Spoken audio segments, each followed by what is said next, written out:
regarde la cadence de sortie de vos CD, 2007, 2009, 2012, 2015, 2-3 ans entre chaque enregistrement, c'est la période idéale?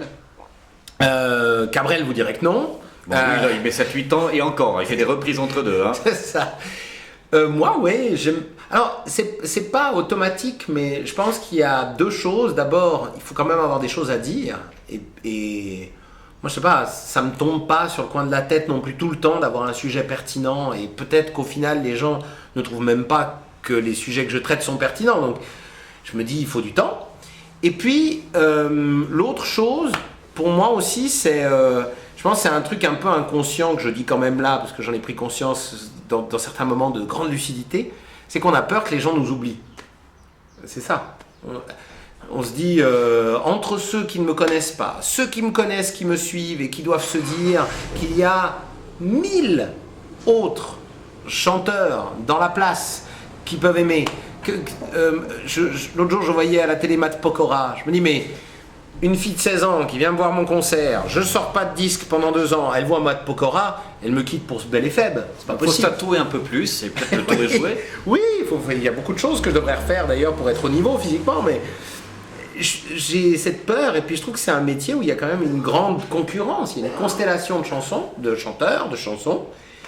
Et moi-même, je vois dans mon cœur que très vite, un Benabar a remplacé un Raphaël, qui lui-même a remplacé un nanana, et on a tous des cœurs d'artichaut quand on écoute de la musique. Mais chacun trouve sa place, à un moment on revient vers cette personne, on Oui. la réécoute à l'occasion de la sortie d'un nouveau CD par exemple. C'est ça, mais je pense quand on est chanteur, c'est normal d'avoir un peu cette angoisse, quoi. En tout cas, moi, c'est ce qui me réveille des fois la nuit, quoi. Ce 4e CD, il a une couleur très particulière, il y a beaucoup de références à l'enfance. Ouais. Je regarde, vous êtes un jeune gars là, milieu de la trentaine, hein, Ouais. à peu près. Oui, c'est tout à fait juste. C'est pas un peu jeune justement pour faire de la réflexion sur sa jeunesse, c'est un peu prématuré, non? Ah non, parce que, enfin, je veux dire, on est, je sais pas, quand un chanteur quand un chanteur plus âgé fait l'introspection sur son enfance, moi ça me paraît plus convenu. Mais après, c'est une façon de voir les choses. Je pense que c'est vrai que c'est normal qu'on se replonge un petit peu vers des années d'enfance qui sont très différentes des années qu'on peut connaître là. Moi, ce qui m'a fait le vecteur de cette réflexion, c'était le fait d'avoir des enfants. Et je trouve que quand on les voit, on se dit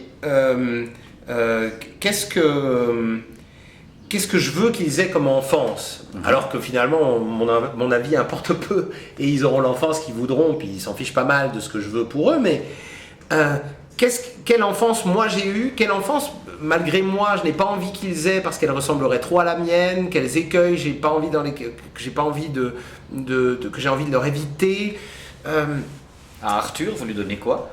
Alors ça déjà, un peu de musique, de voir qu'on peut faire de la musique, essayer d'être heureux en faisant de la musique, que c'est pas parce que non, faire oui, la musique n'est pas une souffrance, que c'est ça, que c'est du plaisir, que c'est chanter devant les gens et que c'est réciter sa poésie devant la maîtresse fois 1000, sauf qu'en plus c'est toi qui as fait la poésie.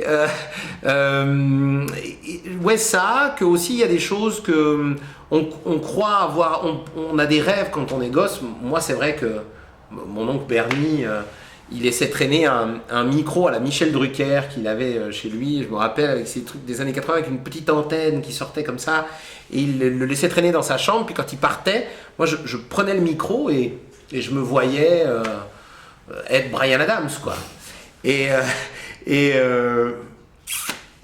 quelque part, j'ai laissé ce truc de côté, puis un jour j'ai décidé qu'il fallait laisser parler ce gosse qui aimait ce micro, puis qui avait envie d'être Bryan Adams, puis j'ai pris une guitare, puis j'ai essayé d'en jouer. Bernie revient 2 fois sur votre CD. Il y a un duo où c'est presque l'ancien qui s'adresse au nouveau pour lui dire ben voilà, en 35 ans, j'en ai vécu des galères, mon gars, tu vas voir ce qui t'attend. C'est un peu ça. Et sur la chanson, vous parlez de lui. Il est un peu vicieux, on le disait au début de l'interview. Au début, il vous dit fais pas Zorro.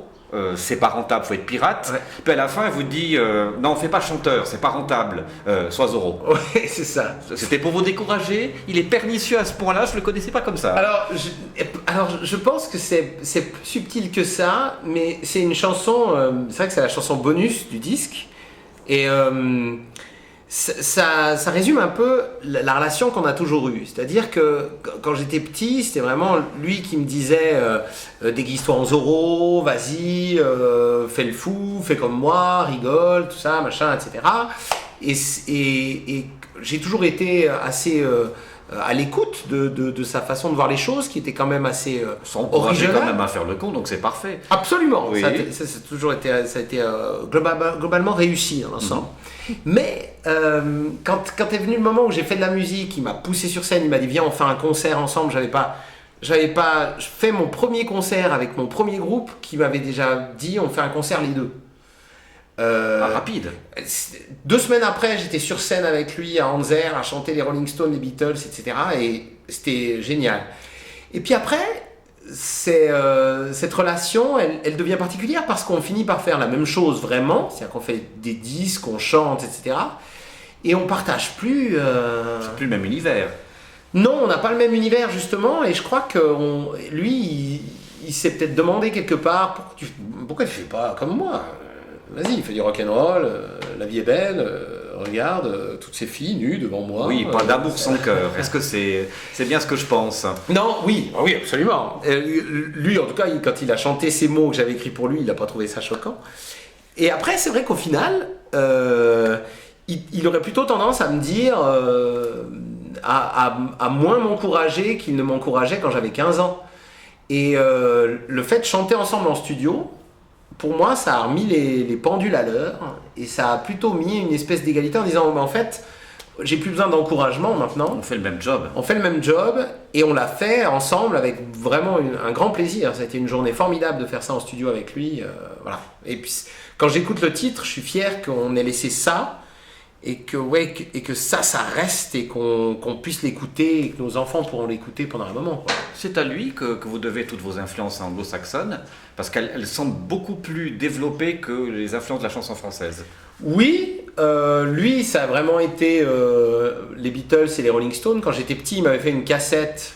Donc ça, pour les jeunes qui nous écoutent, c'était donc un truc à 2 faces qu'on mettait dans un appareil avec des trucs qui tournaient et ça faisait tourner une bande. C'était assez bien fait. C'était pas mal, ouais. Je trouvais le concept ça pouvait s'en mêler un peu des fois. Ouais. Exactement. Et ça n'était pas incongru pour nous puisque nous avions la même chose au niveau vidéo. C'est ça qui est assez dingue. Et la cassette audio, sur une face, il y avait les Beatles. Et sur l'autre face, il y avait les Rolling Stones. Et moi, dans mon appareil Play School, double face comme ça, je devais écouter pour la semaine suivante les deux, dire ce que je préférais, etc. Et voilà. Au final, plus Beatles que Rolling Stone Enfant et jeune et adolescent et même après, plus Rolling Stone. Et ces 3 dernières années, beaucoup plus Beatles. Et je dirais qu'une des influences sur ce disque, c'est George Harrison et Paul McCartney, vraiment à fond. Donc comme quoi, il n'y a que les imbéciles qui ne changent pas la vie.